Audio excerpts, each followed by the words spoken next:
Hey, what's up, everybody? It's your girl Tanya, Lady T, and yes, you stopped by my channel where I love sharing my passion for fashion, cooking, and many other things. Well, today I'm going to jump right on into it. I'm doing by request a meatloaf, and I have been thinking about doing meatloaf for a couple of weeks now, so I'm finally in the kitchen to do it. This is how it goes. Okay? Now, pan down so everybody can see. This is what I buy to do meatloaf. Of course, it's lean ground beef, and they had this in a family or value pack. It's almost 4 pounds, and it's $11.04. And again, it's up to 93% lean. Okay. And I normally sometimes mix fresh pork sausage in there. But I was unable to get to the meat market this weekend, so I'm just gonna do the ground beef.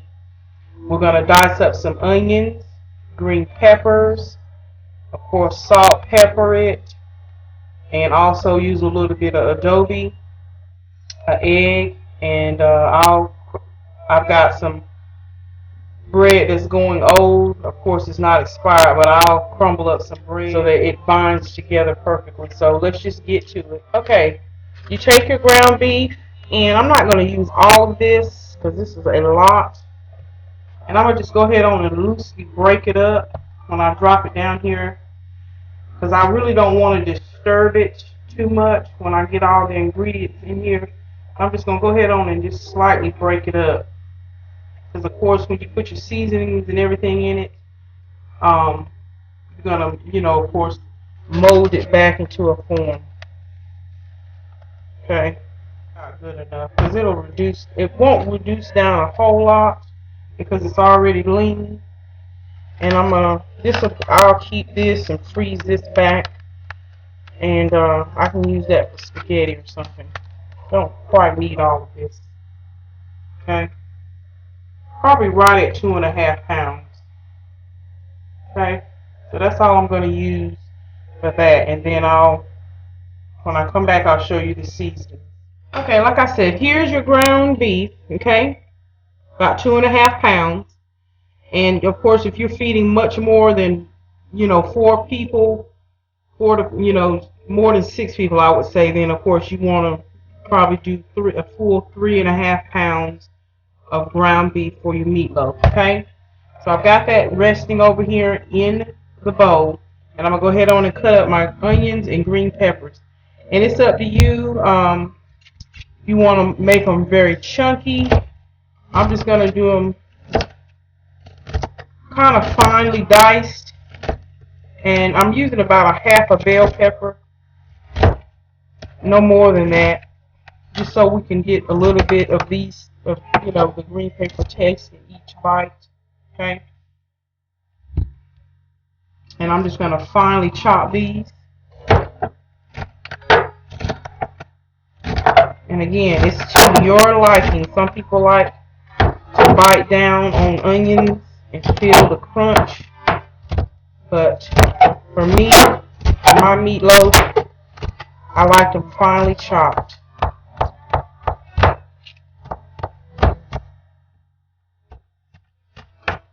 Okay, I'm just about there. Finely chopping. Okay, and when you finish chopping, they should look like this. Okay, I can see that very finely chopped. Okay, just pour it in the bowl, and we're going to do the onions the very same way. Just take them.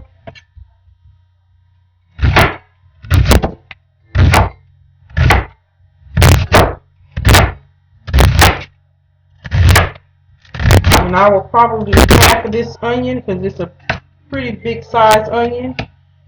And I'm going to begin to dice these up as well.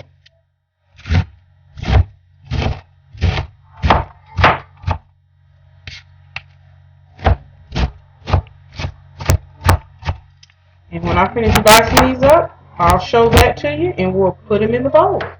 Okay, we're just about there with these dicing of onions finely diced. Okay, Same thing with these. They're very finely diced. Okay? Just pour them right in here.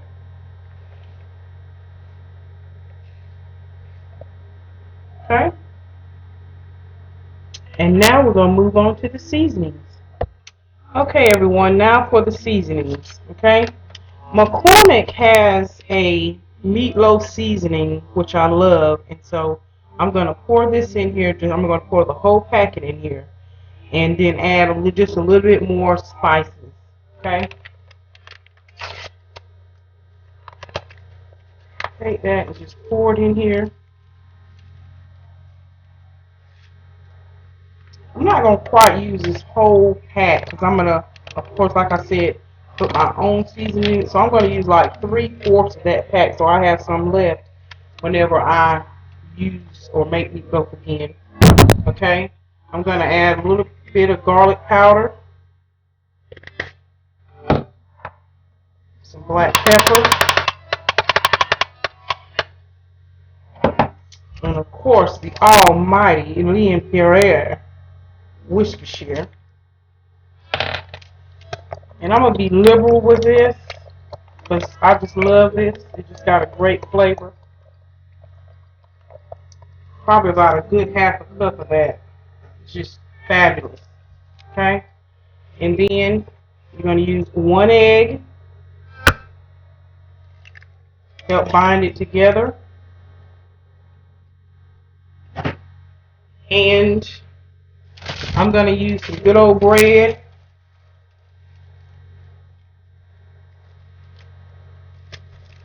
Just a couple of slices because I did not. And what I'm gonna use is the end pieces.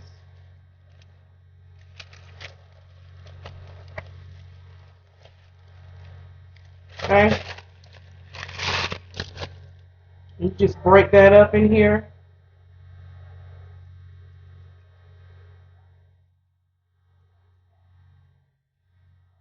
Just continue to break it up.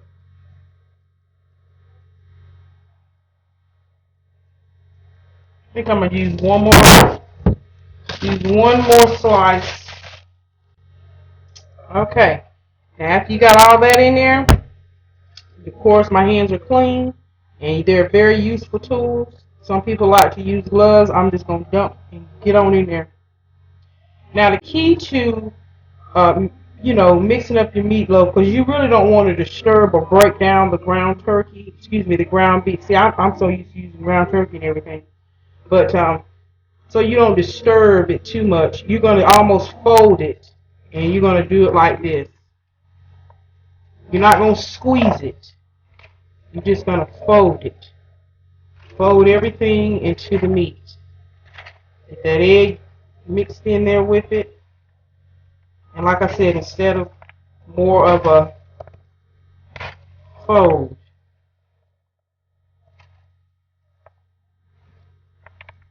just continue to fold that meat. Piece of my bread fell out. Fold it.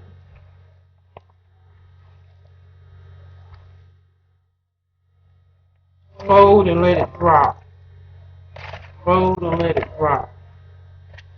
Fold and let it drop.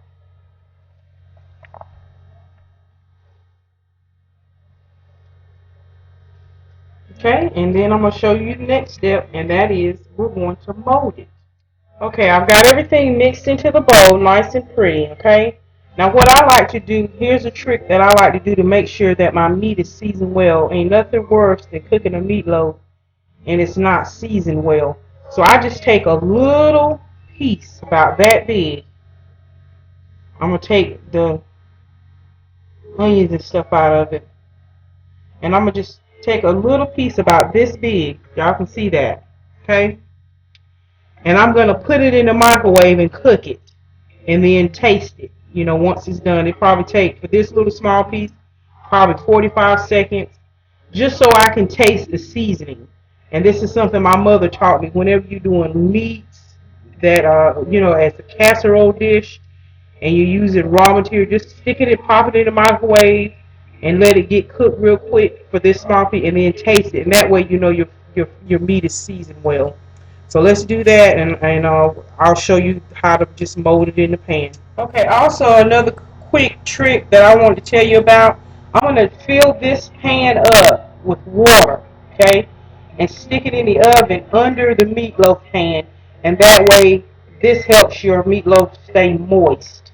So again, just fill this up. Of course, you want to go ahead on and preheat your oven to 350 degrees, and we're going to cook this for about a good hour once we get it in the oven. But again, just another trick. Now, you can do this with cakes, anything that you're cooking that you want to retain moisture.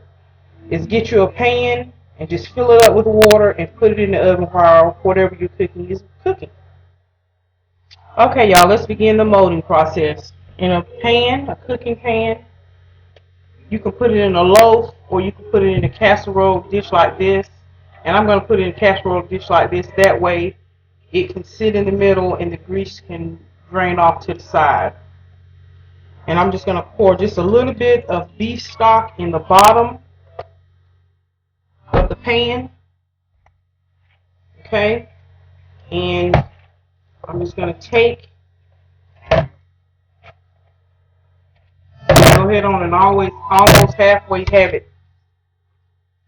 Okay? And you want to make it even all the way across. You pretty much just make it into a nice little loaf.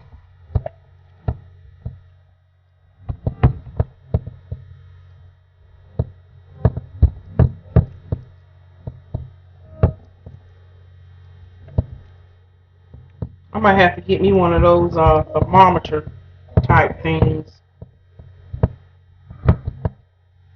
where you can stick your thermometer down in your meat so you can see exactly where it is in the internal temp. Okay? So like I said, that's a pretty good size meatloaf. Try to make sure it's even all the way across. You don't want one side to be cooked more than the other. You want everything to be cooked at the same time. Okay? Okay? So I'm going to go ahead on and stick that in the oven. And that's what it looks like in its mold. Hope y'all can see that. And I'll show you how to make the top, the ketchup sauce or the marinara sauce that you put on top of meatloaf that makes it famous for its topping. And we'll do that next. Well, first we'll put this in the oven. We'll let it cook almost halfway. Let it cook for 30 minutes. And then we'll take it out of the oven and then put the ketchup topping on top. Okay? We'll do that now. Okay, now for the sauce that we're going to put on top of the meatloaf. Okay? You probably want to squirt in about maybe a half a cup of ketchup. Well, maybe not that much because I'm looking at that. That's a lot. Right under a half of a cup of ketchup, okay? And this is what I like to do. There's a spaghetti sauce by Classico. Let me tell y'all, this stuff is the business. This is the kind of spaghetti sauce, when I tell you, all you got to do is ground your ground beef and a little ground Italian sausage and pour this jar in there, that I promise you, that is all you need to add to this. This stuff is flavored so well, I'm telling you, you don't need anything else. And I'm telling you, I like my food to be seasoned. But a co-worker of mine tuned me into this. What? Anyway, I have now adopted it too when I do meatloafs. Okay? This one is their traditional sweet basil. And because we know ketchup already is sweet, I just pour a little bit of this in here to mix it up with the ketchup. Just a little bit. Okay? And see, one thing about Classico, their spaghetti sauces intertwine with one another. They've got all kinds of flavors. So I used to be a Hunt's girl and a Prego girl. Forget about it. Once I went to Classico, I never looked back. So anyway, just pour a little bit of that in there. Get me a spoon to mix it up. Just mix this up.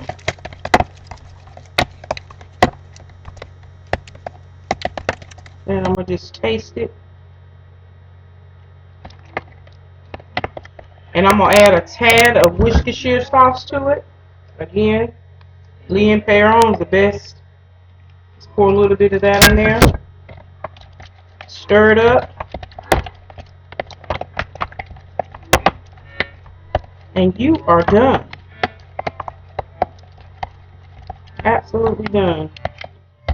Okay, y'all, while we're waiting for our meatloaf to cook so we can add the toppings on top, we're going to go ahead on and start on the cabbage.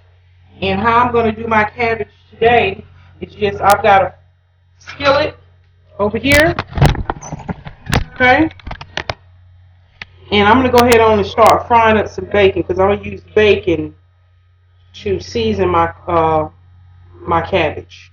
Okay, let's get going on the cabbage. In this pan here, I'm going to put the rest of this beef stock in here. And it's probably a half a cup of beef stock.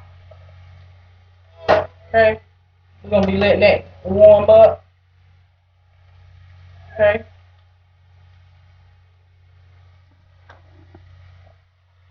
And when you cut cabbage, just cut it. Here's a nice big head of cabbage. Of course, you cut the back part of that off. It slices right off. Okay. And this is a pretty head of lettuce. I mean, I can use all of this. I've already rinsed it off. And you just slice it. Just go ahead on and begin slicing.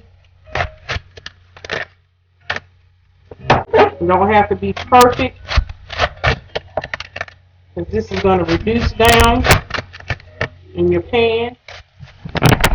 Okay, y'all, I done flipped the bacon over and it's cooking right good. Sizzling on in that pan. Getting ready for that cabbage to go on it. Okay. Okay, now as you can see, I've cut this cabbage up and it's going to go right in this pan.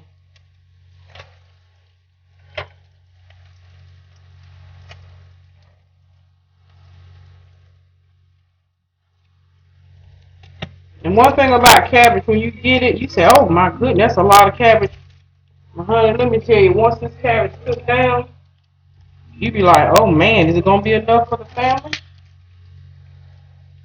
I went to this restaurant one time and they had some cabbage. That cabbage was so good, I almost slapped everybody in there. So of course I asked the waitress, I said, my goodness, what in the world did they do to this cabbage to make it taste so good? She said the secret is put a little sugar in it when you're cooking it. I said, what? She said, yeah.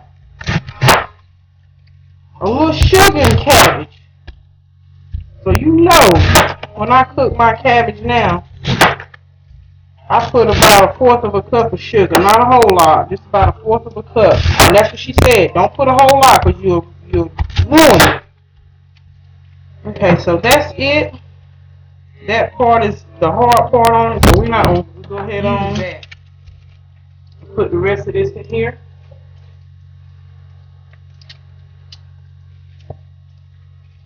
We're going to let that cook down.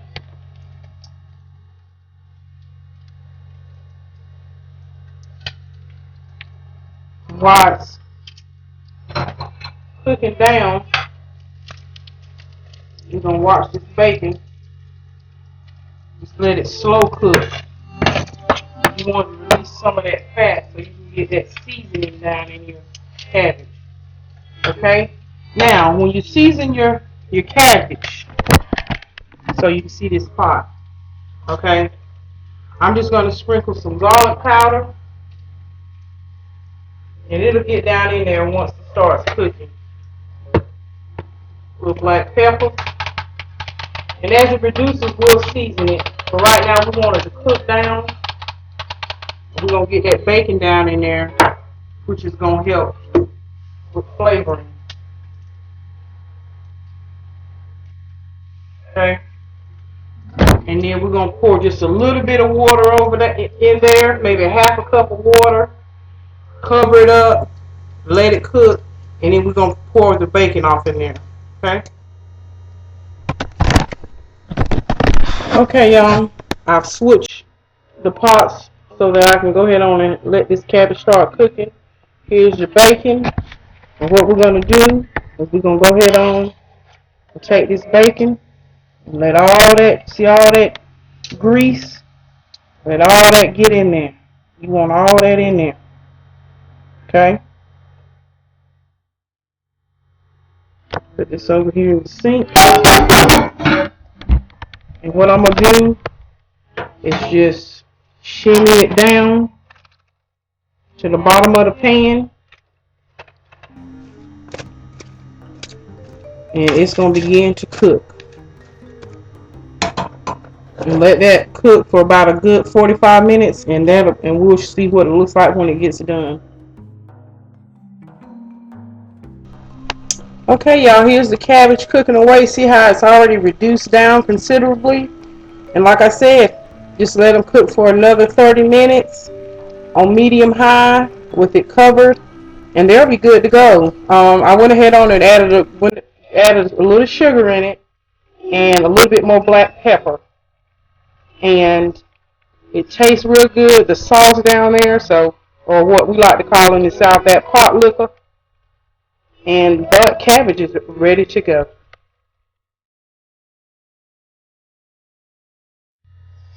Okay, y'all, here's your meatloaf at about 35 minutes into cooking, okay? Isn't that beautiful? That's just a beautiful meatloaf. It's molded beautifully, and I'm going to hurry up and quickly put this sauce on it because you don't like to mess with meat while it's still trying to cook. So I've got this in my little pour, and we're just going to pour it all on the top so it'll get a nice crusted seal.